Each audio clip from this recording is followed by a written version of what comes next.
Salut, bonjour et bonsoir à tous. Aujourd'hui on se retrouve pour un autofocus, une émission qui ouvre rapidement un sujet et le referme aussitôt parce qu'on a autre chose à foutre comme se préparer à aller acheter des cadeaux de Noël. Enfin j'y en reste encore parce que ça fait depuis mi-octobre que les magasins ont mis en rayon et nous font chier avec les chocolats et les...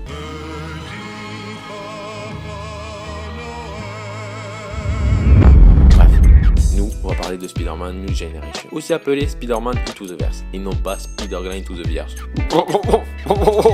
Cette blague vous a été proposée par les Beaufs de France. Et plus précisément, on va voir pourquoi ça sera la meilleure adaptation de Spider-Man sur grand écran. Oui, je sais, le film est pas sorti.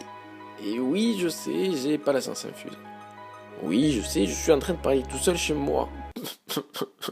J'ai pas d'amis. Mais laisse-moi t'expliquer mon point de vue. Pour important, il faut savoir que le film est inspiré, du moins pour les bases, du comic Spider-Verse. Qu'est-ce que Spider-Verse? Spider-Verse est un event paru en 2012 sur la série principale Spider-Man ainsi que les annexes. Il est écrit par Dan Slott et mis en image par notre français Olivier Coipel ainsi que Guy Chépé Camuncoli. L'event se veut de réunir tous les Spider-Man, ou presque, pour lutter face à une menace commune.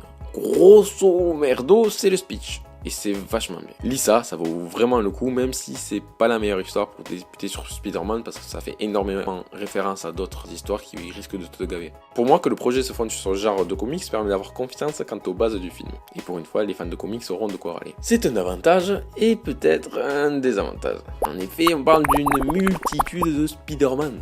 En comics, on peut s'arrêter pour regarder, scruter, comprendre l'histoire et les personnages. Mais au ciné, c'est compliqué de mettre pause ou de demander de rembobiner. Toutefois, les bandes annonces mettent en avant que 5 ou 6 Spider-Man. Ça nous permettrait de suivre plus aisément. L'inquiétude ici serait que le concept de plusieurs Spider-Man est ouvert au grand public, ce qui est d'une autre ampleur.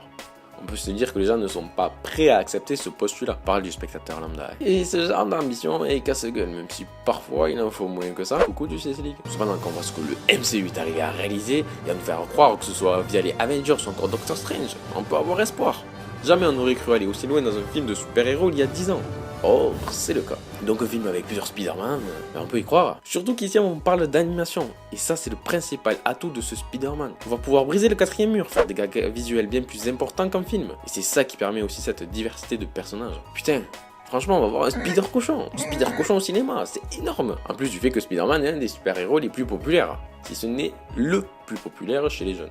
Et là on parle de films animés. Et de jeunes. Capté le lien là? Cependant, pourquoi Spider-Man Into the Verse serait-il meilleur que toutes les adaptations récentes de Spider-Man au cinéma? Ça, c'est une autre question. Comparons aux différents films. Tout d'abord, par rapport aux deux Amazing. Bon, ils étaient cool, mais sans plus. Ils ont pas marqué les annales, ce n'est 2-3 boutonneux ou boutonneuses amoureux des personnages. En plus, la trilogie n'est même pas finie. Pourtant, on nous a introduit pas mal de méchants et les intentions étaient bonnes. Mais le rendu final, ouais. Donc Into the Verse a de grandes chances d'être meilleur. Comparé au dernier Spider-Man Far From Home. Putain, je parle anglais, mais d'une nullité. Bon, sérieux, le film était pas bon. Il y avait peu d'action héroïque. Peter Parker n'y est même pas marrant. Et en plus d'être un loser permanent. Et quand je dis ça, je sais que Spider-Man est un personnage à galère. Hein. Mais là, il arrive même pas à gagner contre des méchants, quoi. À la fin, le faucon, il perd tout seul, comme un vrai con. Vrai con, faucon. Et Spider-Man n'est pas censé être un génie? Parce que là, dans le film, il peut seulement dire merci à Iron Man et à la nullité de ses adversaires. Bref, trop de problèmes pour être un bon Spider-Man. Et sincèrement, quand tu vois le box-office d'un Black Panther comparé à ce Spider-Man, ça en dit long. Hein. Et encore une fois, jamais on aurait envisagé un tel succès au cinéma d'un personnage secondaire comme Black Panther. Mais bref, c'est un autre sujet. Ce qui me fait dire que le film d'animation peut largement dépasser Spider-Man Far From Home. Maintenant, comparé à la trilogie de Sam Raimi. Ah, et là, ça se corse. Le premier film est excellent, même s'il fait un peu kitsch sur certains bords aujourd'hui, et je sais qu'en disant ça je vais me faire défoncer, mais ça n'empêche pas que le film est quand même super bon. De plus, le côté un peu kitsch a son charme. Ce qu'on voulait de la trilogie est pour moi quasiment parfait, il n'y a rien à redire. Quant au troisième, pour moi il est sous-estimé, il s'est fait trop défoncer, à croire que dès qu'il y a Venom dans un film, il faut défoncer les films, mais il n'empêche que c'est le moins bon de la trilogie. Du coup la trilogie de Sam Raimi on peut le dire est excellente. Donc en quoi Spider-Man Into the Verse sera meilleur? Eh ben il le sera probablement pas. Non, c'est vrai quoi, la trilogie est superbe. Elle a l'avantage d'être les premiers films. Non, sérieux, on va pas compter ceux des années 70. De maîtriser la mythologie Spider-Man, d'être beau, d'être bien écrite, d'être superbement réalisée. Non, franchement, ils sont superbes. En plus, la trilogie aura toujours la prétention d'être les premiers films réussis de l'homme araignée et même d'être une grande trilogie, ce qui n'est pas donné à de nombreux films.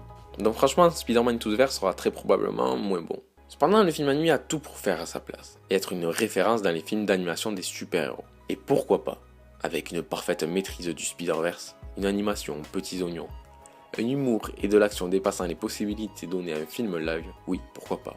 pourquoi pas dépasser les films de Raimi.